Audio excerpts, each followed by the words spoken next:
je n'avais jamais pensé que je deviendrais un meurtrier. Ma vie était auparavant normale, comme celle de n'importe qui d'autre. Jusqu'à ce que tout change cette nuit fatidique. J'étais un garçon de 13 ans, vivant dans une petite maison avec mes parents. Mon père était un ivrogne, un démon déguisé en homme. À chaque fois qu'il buvait, toute ma famille devait se préparer à ces accès de colère irrationnels. Ma mère subissait souvent ces insultes sans pitié, et moi, je restais silencieux, me réfugiant dans un coin de la pièce, priant pour que sa colère passe rapidement. De nombreuses fois, j'ai ressenti de la frustration, mais jamais je n'avais pensé que je ferais quelque chose pour me venger.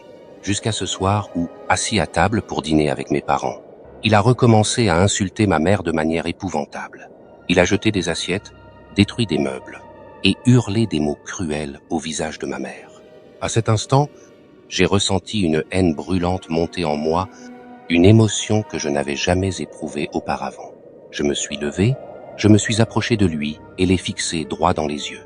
Mon père s'est arrêté et m'a regardé avec des yeux embrumés par l'alcool. « Que fais-tu » Ma mère a crié, la voix tremblante de peur. Je me suis tourné vers elle, son visage blême de terreur, mais je ne m'en souciais plus. Une pensée étrange a traversé mon esprit. Quelque chose me poussait à agir. « Je veux juste savoir ce qui se cache en toi, papa », ai-je répondu d'un ton étrangement calme. « Savoir » Ma mère a murmuré, son regard rempli de panique. « Oui » ai-je répondu. « Ne t'inquiète pas, maman, je veux juste comprendre. » Puis j'ai saisi un couteau à fruits sur la table et je me suis rapproché de mon père. Il est resté immobile. Peut-être que l'alcool l'avait empêché de réagir. Je tenais le couteau dans ma main, sentant le froid du métal se propager dans ma peau.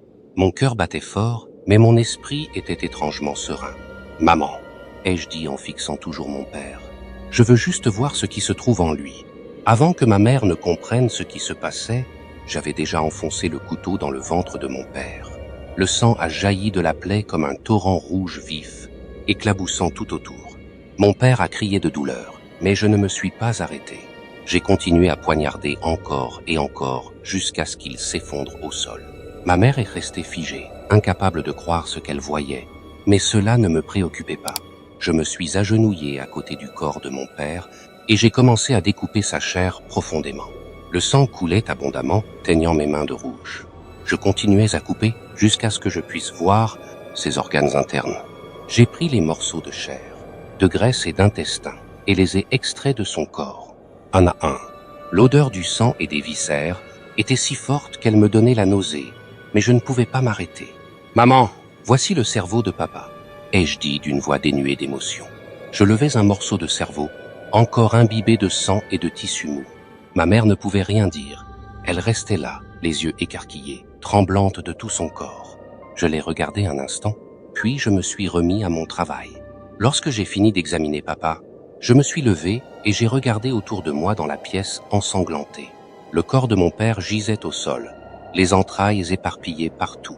Je me suis tourné vers ma mère et j'ai dit « Si tu sais maintenant, tu devrais aller te coucher ». Ma mère ne dit rien. Elle s'est effondrée sur une chaise, les yeux toujours fixés sur le corps de mon père. Je suis tranquillement allé dans ma chambre, j'ai lavé mes mains dans l'évier, puis je suis monté sur mon lit et je me suis endormi, comme si rien ne s'était passé. Le lendemain matin, la police est arrivée. Ma petite maison était devenue la scène d'un crime horrible. Un homme avait été brutalement assassiné, son corps gravement mutilé, la moitié de son crâne ouverte, révélant son cerveau. Son ventre avait été éventré, ses organes dispersés partout. Quant à ma mère, elle avait été couverte d'une couverture, mais n'avait pas échappé à une mort atroce, la gorge tranchée. Lorsque j'ai été emmené au commissariat, un sentiment étrange a surgi en moi.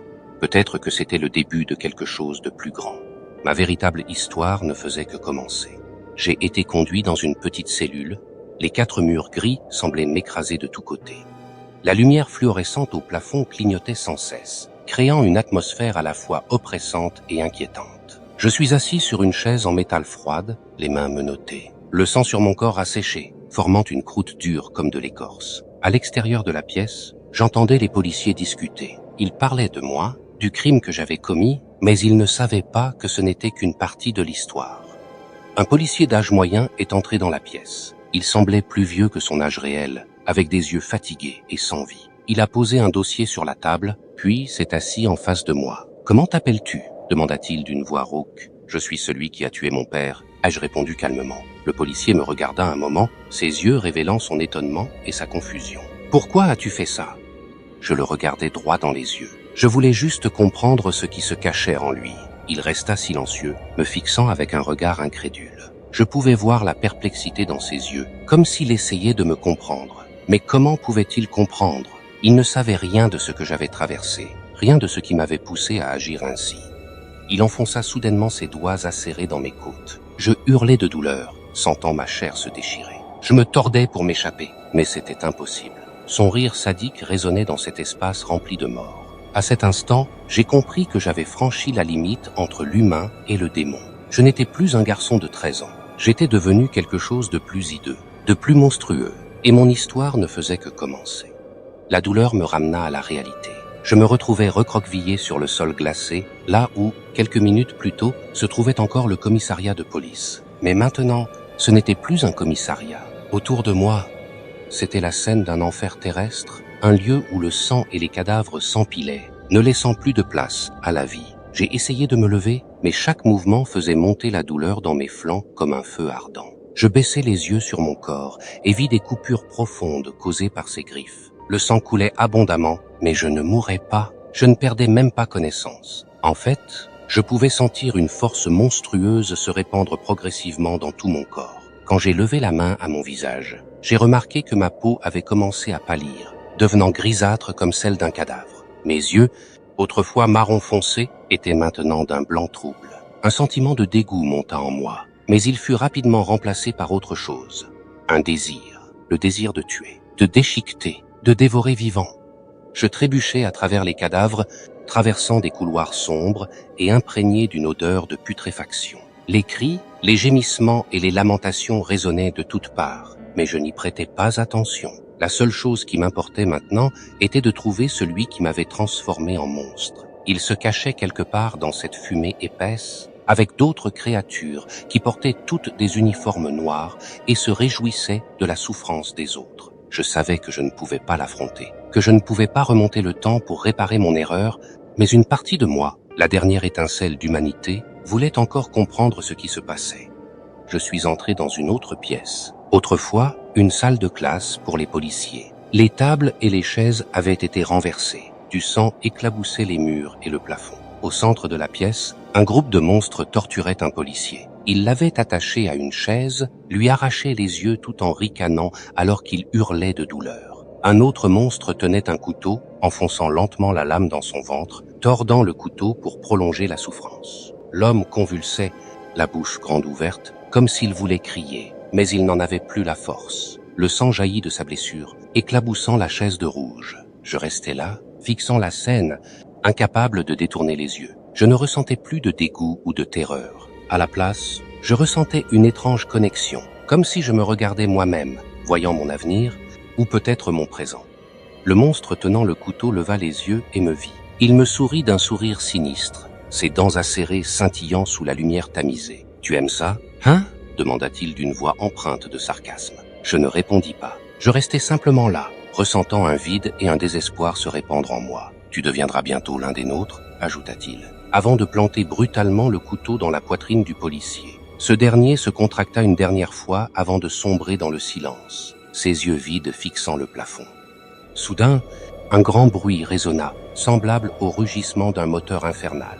Les murs tremblèrent, le sol sous mes pieds commença à vibrer. Les autres monstres s'arrêtèrent, regardant autour d'eux avec méfiance. Je ne savais pas ce qui se passait, mais je pouvais sentir qu'un événement terrible était sur le point de se produire. Une explosion retentit soudainement quelque part dans le bâtiment. Le fracas fit éclater les murs et le sol trembla violemment. Des débris volèrent dans toutes les directions. Des flammes jaillirent des fissures au plafond. Je fus projeté en arrière, heurtant violemment un mur. Une douleur intense se répandit dans tout mon corps, mais je ne perdis pas connaissance.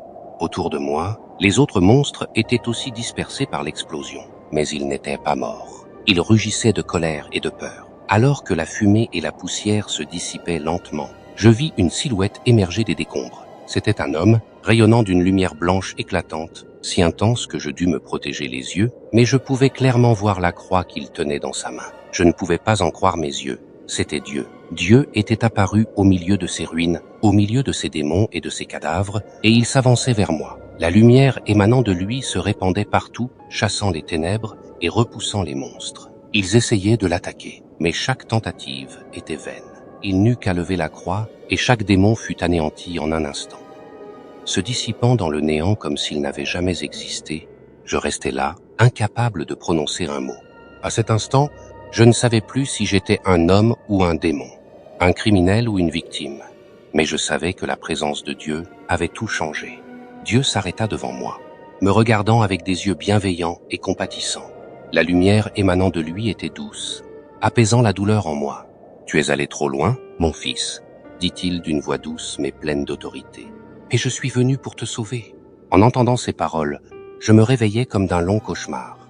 Les images horribles que j'avais vues, les actes que j'avais commis, tout devint flou comme un rêve dont je ne pouvais me souvenir. Je voulais dire quelque chose, mais aucun mot ne sortit. Les larmes coulèrent le long de mes joues. Je ne savais pas si je pleurais de remords ou de peur, mais je savais que, quoi qu'il en soit, j'étais sauvé. Dieu se tenait là, rayonnant au milieu des ruines, mais je ne pouvais trouver la paix dans sa lumière. Au lieu de cela, l'obscurité en moi continuait de s'étendre, hurlant et réclamant du sang. Le pouvoir monstrueux que ce démon avait implanté en moi ne se soumettait pas. Il prenait le dessus sur moi, m'incitant à faire l'impensable. « Mon fils, suis-moi. Je vais te sortir d'ici. » dit Dieu, tendant la main vers moi, sa voix pleine de rédemption. Mais au lieu de ressentir un soulagement, je sentis mon cœur se contracter de douleur. Un rire démoniaque retentit des profondeurs de mon esprit, une voix que je ne pouvais reconnaître, mais qui était entièrement la mienne. Je ne pouvais plus me contrôler. Ma main se leva d'elle-même pour saisir celle de Dieu, mais ce n'était pas pour être conduit, mais pour l'entraîner dans les ténèbres. À cet instant, une force démente émergea du plus profond de moi.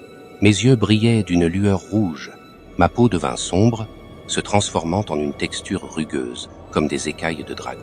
Mes doigts s'allongèrent, mes griffes acérées comme des lames transpercèrent la poitrine de Dieu.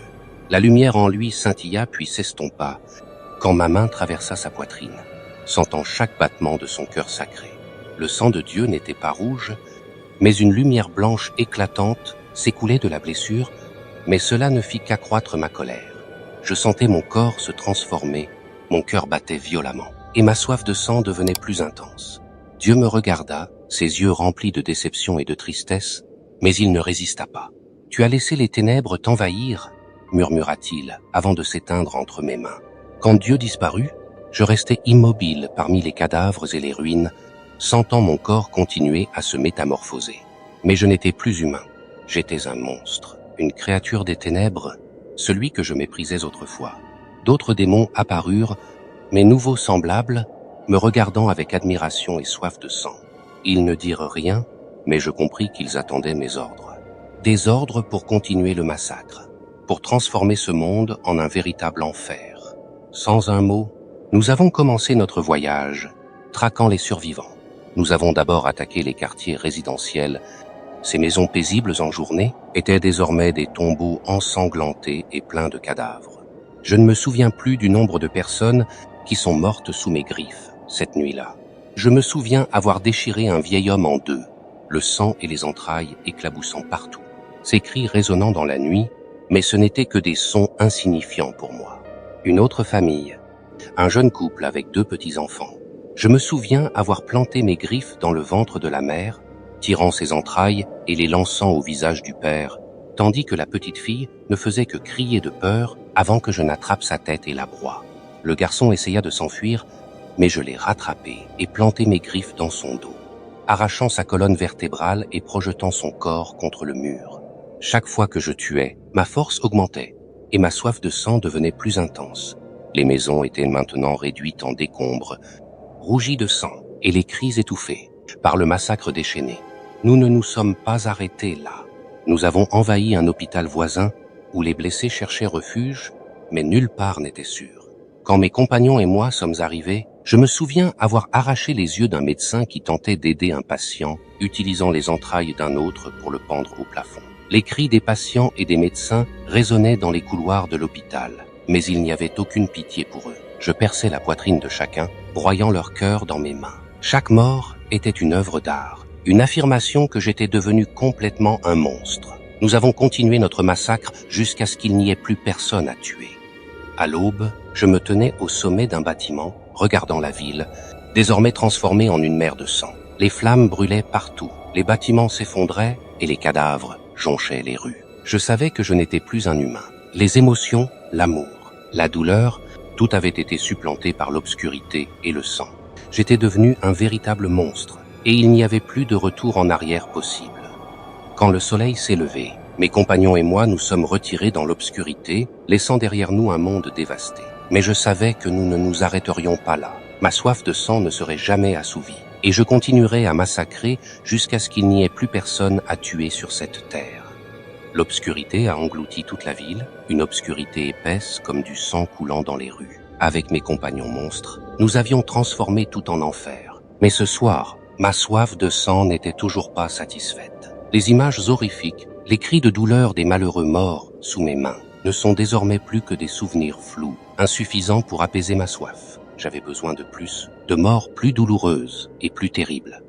Nous avons erré dans la ville, cherchant des survivants à traquer. Dans une petite ruelle, nous avons trouvé une famille fuyant, un père, une mère et leurs 3 enfants. Leurs regards étaient remplis de terreur en nous voyant. Ils ont tenté de fuir, mais j'étais plus rapide. J'ai attrapé le père en premier, le soulevant dans les airs. Il se débattait, hurlait, mais il n'y avait aucune issue pour lui. J'ai enfoncé mes griffes dans son ventre en retirant des morceaux de tripes brûlantes. Je l'ai regardé mourir lentement, son visage se tordant de douleur alors que le sang coulait de sa blessure. Mais je ne me suis pas arrêté là. J'ai déchiré son corps en morceaux, jusqu'à ce qu'il ne reste plus qu'une masse informe de chair.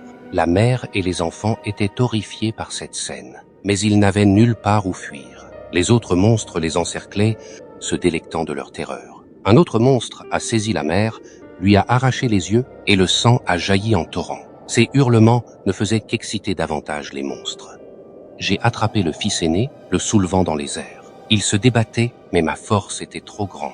J'ai enfoncé mes griffes dans son ventre, retirant des tripes que j'ai utilisées pour l'accrocher à l'envers. Il criait de douleur, le sang inondant son corps. Mais je riais, savourant sa souffrance.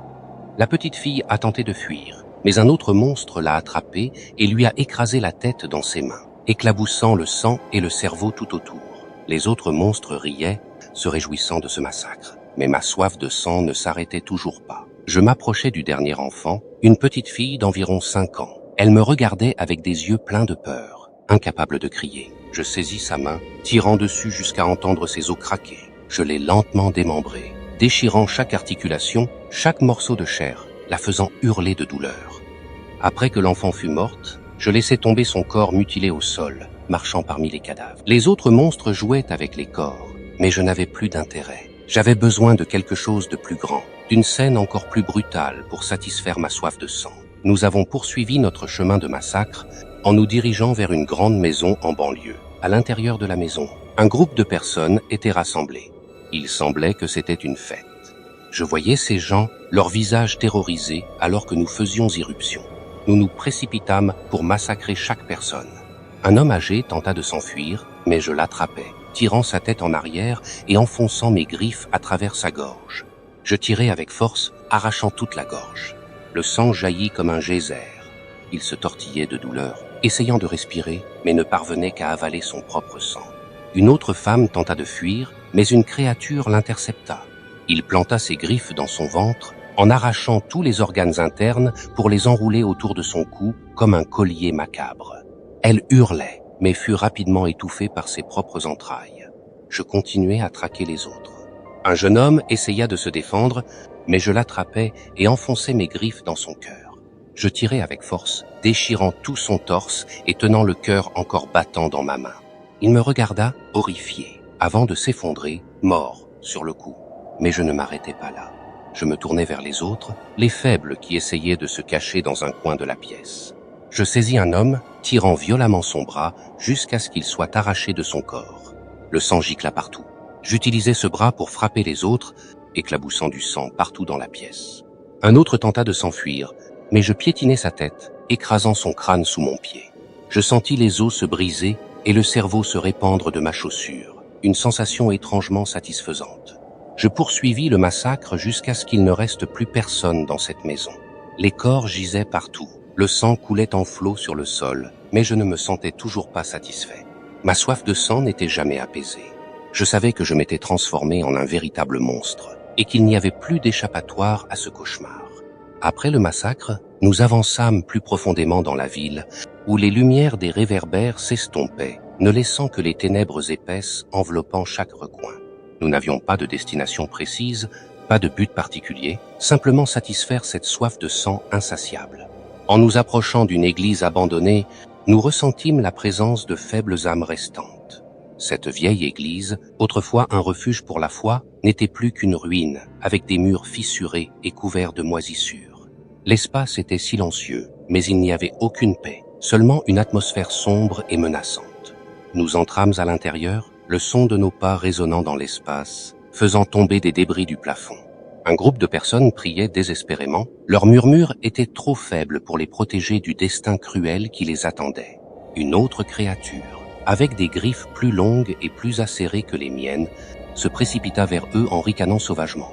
Il saisit une vieille femme, la souleva et déchira sa gorge avec ses griffes. Le sang éclaboussa partout.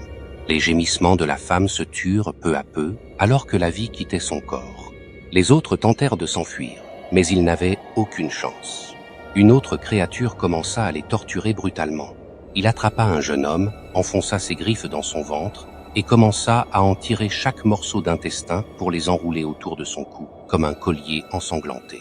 Les cris du jeune homme résonnèrent horriblement dans toute l'église. Une autre créature attrapa un enfant dont les yeux étaient remplis de terreur et de désespoir. Sans la moindre pitié, il enfonça ses griffes profondément dans la poitrine de l'enfant et en retira le cœur encore battant. Le sang jaillit de la poitrine de l'enfant, dont le petit corps s'effondra au sol, les yeux grands ouverts, incapable de se fermer. Ce spectacle d'horreur se poursuivit alors que nous torturions et tuions chaque personne dans l'église.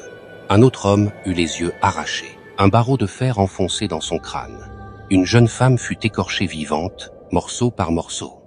Sur son visage restaient des blessures profondes, révélant à la fois l'os et le sang. Un autre jeune homme eut ses côtes brisées une par une, chaque craquement résonnant dans l'air terriblement silencieux. Toute l'église s'était transformée en une arène sanglante, où la vie était impitoyablement piétinée. Les cris, les gémissements et les hurlements terrifiants se mêlaient, créant une symphonie de mort sans fin. L'odeur nauséabonde du sang imprégnait l'air, teintant tout de rouge. Dans les derniers instants, alors que tout plongeait dans le silence, je me tenais au milieu des cadavres, les mains couvertes de sang et les yeux débordant de soif insatiable. Je réalisais que ma soif de sang ne pouvait être étanchée.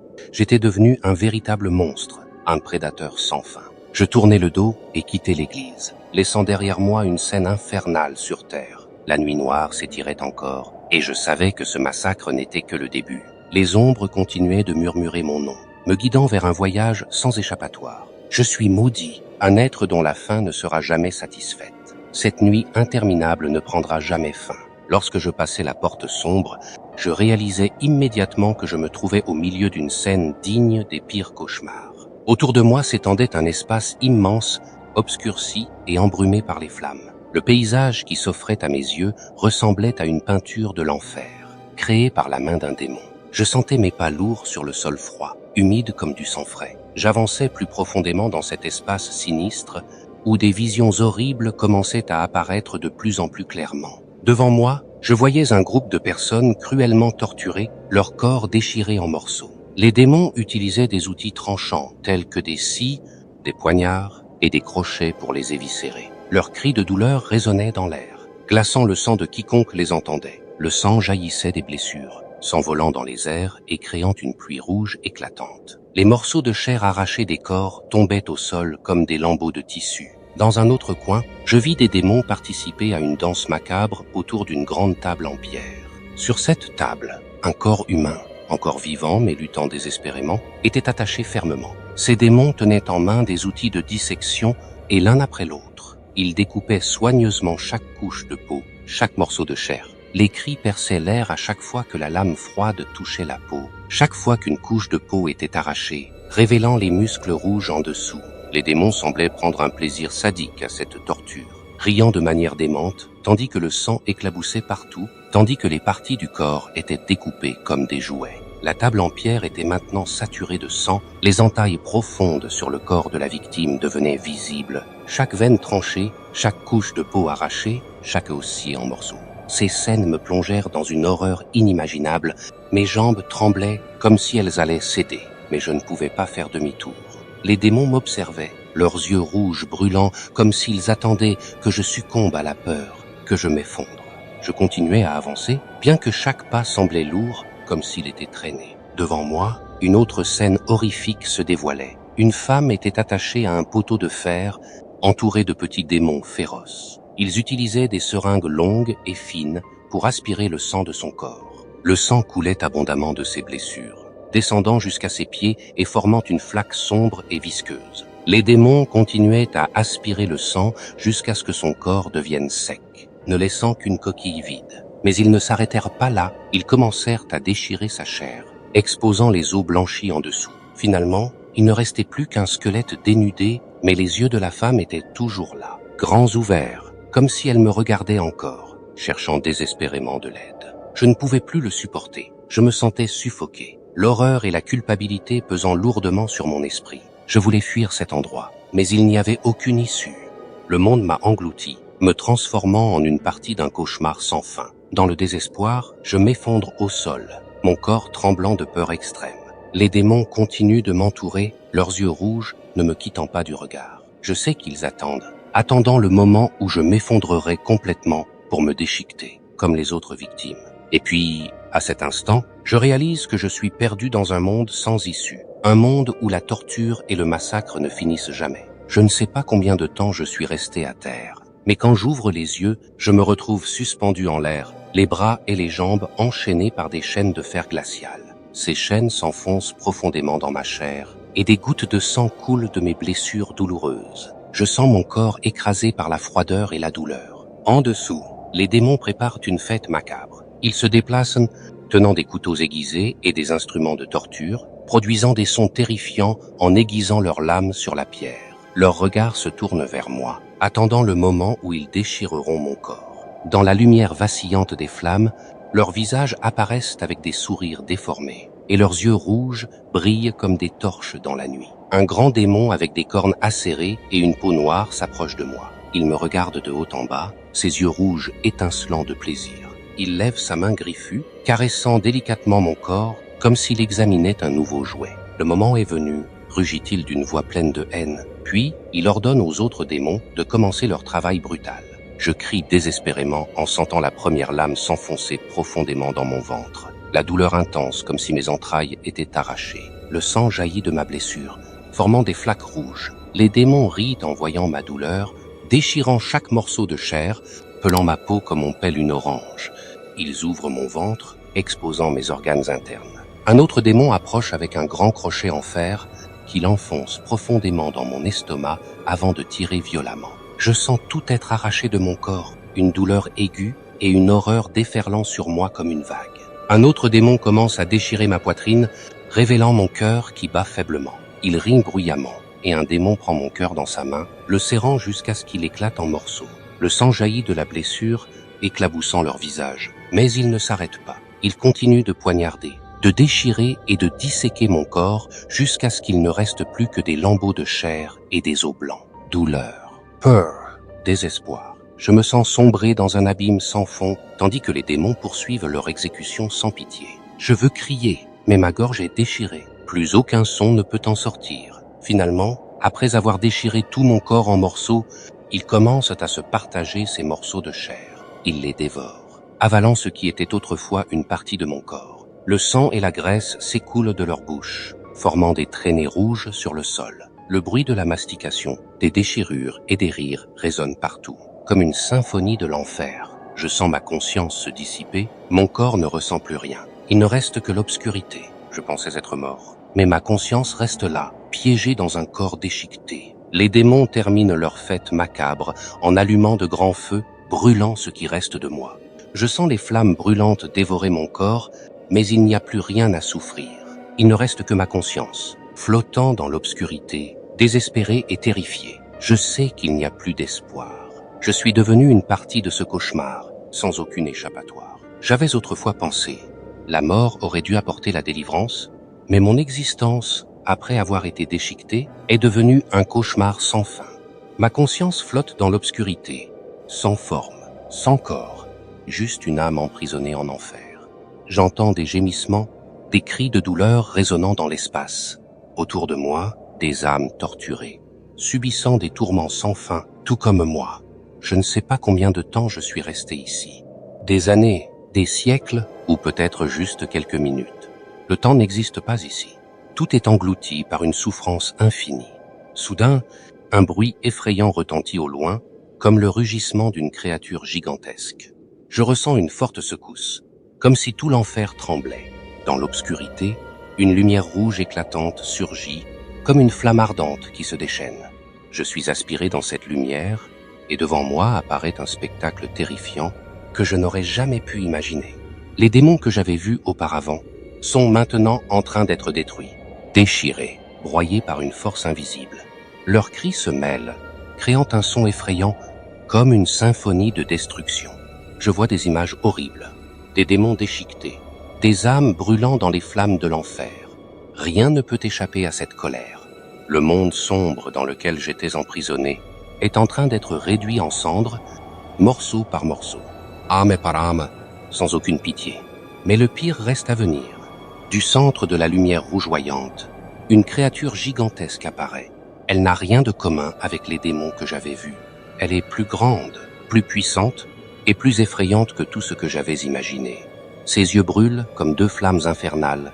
Sa peau craquelée semble en feu de l'intérieur. Des étincelles jaillissent de ses fissures. Elle rugit, un son terrifiant faisant trembler tout autour d'elle. Tout semble se désintégrer sous sa puissance. Les autres démons s'agenouillent, tremblant devant la présence de cette créature, mais rien ne peut les sauver de sa colère. La créature gigantesque agite sa main, une explosion terrifiante se produit. Le bruit de l'explosion résonne comme des millions de tonnerres éclatant en même temps. Je ressens la puissance de l'explosion.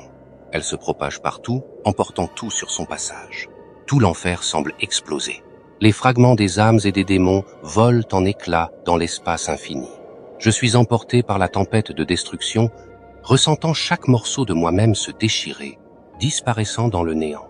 Mais au lieu d'être complètement détruit, je me vois attiré dans une lumière éclatante, une lumière différente de la flamme rouge de l'enfer. Cette lumière est blanche, pure et remplie de paix. Dans l'instant final, avant d'être absorbé par cette lumière, je vois la créature gigantesque disparaître, laissant une grande fissure dans l'espace, comme une porte s'ouvrant sur un autre monde. Puis je ne ressens plus rien, tout est enveloppé dans une lumière blanche, et ma conscience s'enfonce dans le vide, attendant que quelque chose se produise ensuite. La lumière blanche m'entoure comme un voile fin, apaise la douleur terrible que j'avais endurée. Je ne ressens plus de douleur, ni l'existence de mon corps. Au lieu de cela, je me sens baigné dans une lumière pure, comme si j'étais dans le sein d'une force invisible. Soudain, la lumière commence à se séparer, révélant un nouveau spectacle devant moi. Je me trouve dans un espace étrange, où la lumière du soleil brille. Mais ce n'est pas une lumière solaire ordinaire. Cette lumière est puissante, éclatante, et apporte un sentiment de paix étrange. Devant moi s'étend une vaste terre, avec des champs verts et des fleurs en pleine floraison. Des nuages blancs flottent dans le ciel, et des oiseaux volent librement.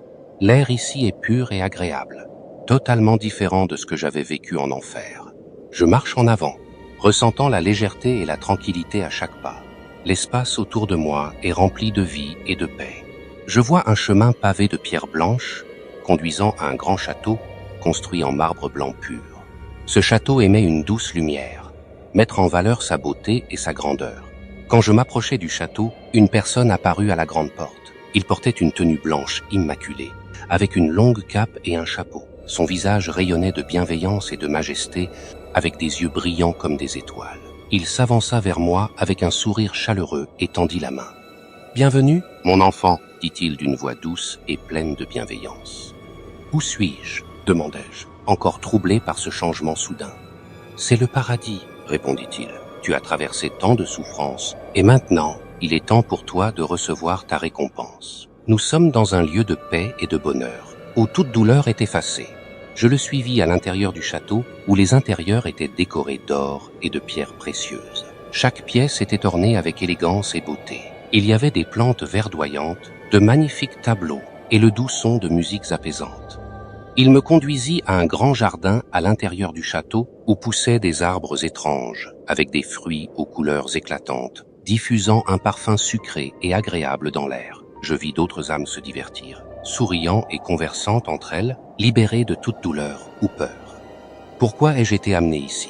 lui demandai-je. « Je n'étais qu'une âme prisonnière en enfer. »« Tu as traversé de nombreuses épreuves et souffrances, » répondit-il. « Parfois, des âmes comme la tienne doivent être amenées ici pour trouver la paix et le réconfort. C'est la récompense pour ta résilience et ta force. » En continuant d'explorer le paradis, je sentis la paix et le bonheur envahir mon âme. Les souvenirs de l'enfer et des souffrances atroces semblaient s'estomper progressivement, remplacés par un sentiment de sérénité et de tranquillité. Pourtant, au milieu de cette paix, je ne pouvais m'empêcher de ressentir un étrange pressentiment. Quelque chose n'était pas encore terminé. Un sentiment que quelque chose restait non résolu. Bien que cet endroit semblait parfait, je ne pouvais totalement oublier ce que j'avais vécu et les personnes que j'avais perdues. Le paysage autour de moi restait magnifique et paisible, mais au plus profond de moi, je sentais la présence de quelque chose qui attendait, quelque chose que je ne pouvais pas encore comprendre. Après un laps de temps indéterminé, je sentis comme si je revenais à la réalité. La paix du paradis se dissipa peu à peu, et je perçus un mouvement autour de moi. Tout devint flou et une sensation de froid envahit mon corps. Quand j'ouvris les yeux, je me rendis compte que je n'étais plus au paradis. À la place, j'étais allongé sur un sol dur et froid, entouré d'ombres indistinctes. En tournant la tête, je vis que je me trouvais dans un petit salon étroit, aux murs ternes, avec un vieux canapé usé. À ce moment-là, j'entendis un sanglot venant de ma gauche. Je tentais de me lever, mais mes membres étaient lourds et faibles. En me retournant, je vis ma famille debout, leur visage marqué par l'inquiétude et la douleur. Ma mère, les yeux rouges et les larmes coulant, tenait ma main et la serrait fort. « Tu es revenu ?» sanglota-t-elle, la voix pleine d'émotion. « Nous étions tellement inquiets. » Je n'en croyais pas mes yeux. Ils étaient vraiment là, vivants et en sécurité. Ma mère et mon père se tenaient ensemble, avec ma sœur, tous me regardant avec amour et anxiété. « Où étais-tu » demanda mon père, la voix tendue et inquiète. « Nous t'avons cherché partout. Nous pensions que tu étais perdu. » Je ne savais pas quoi répondre. Les souvenirs du paradis, des douleurs et des créatures monstrueuses devinrent flous. Je me sentais comme si je vivais un rêve étrange où tout revenait à la normale après ce que j'avais vécu. « Maman, papa, ma sœur ?» dis-je, essayant de rester calme. Je ne sais pas où j'étais, mais je suis revenu. Je me sens comme si j'étais allé dans un endroit très différent, un endroit indescriptible.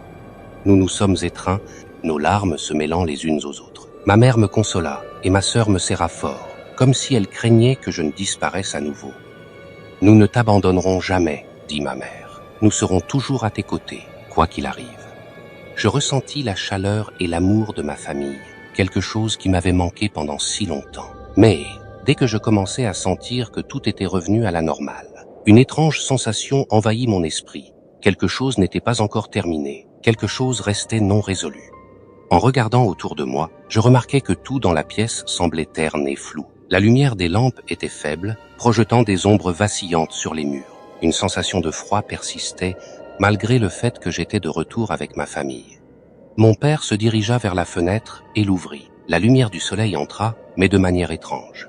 Elle était d'un rouge pâle et dégageait une sensation inconfortable. Des sons étranges venaient de l'extérieur, comme si quelque chose attendait à l'extérieur de la pièce. « Nous devons partir d'ici, » dis-je, la voix pleine d'inquiétude. « Il y a quelque chose qui ne va pas. » Mais en me retournant, je vis des ombres commencer à se former autour de ma famille. Ces ombres devenaient de plus en plus distinctes, et je compris qu'elles n'étaient pas des ombres ordinaires. Elles se mouvaient, prenant des formes étranges et monstrueuses. « Que se passe-t-il » demanda ma mère, paniquée. « Nous ne sommes plus en sécurité » répondis-je. « Restez calme, nous devons quitter cet endroit immédiatement. » Alors que je conduisais ma famille hors de la pièce, nous constatâmes que la maison avait été déformée. Les murs et le sol commençaient à onduler, se transformant en formes étranges. Le sol sous nos pieds tremblait, et des cris terrifiants venaient de l'extérieur, de plus en plus proches.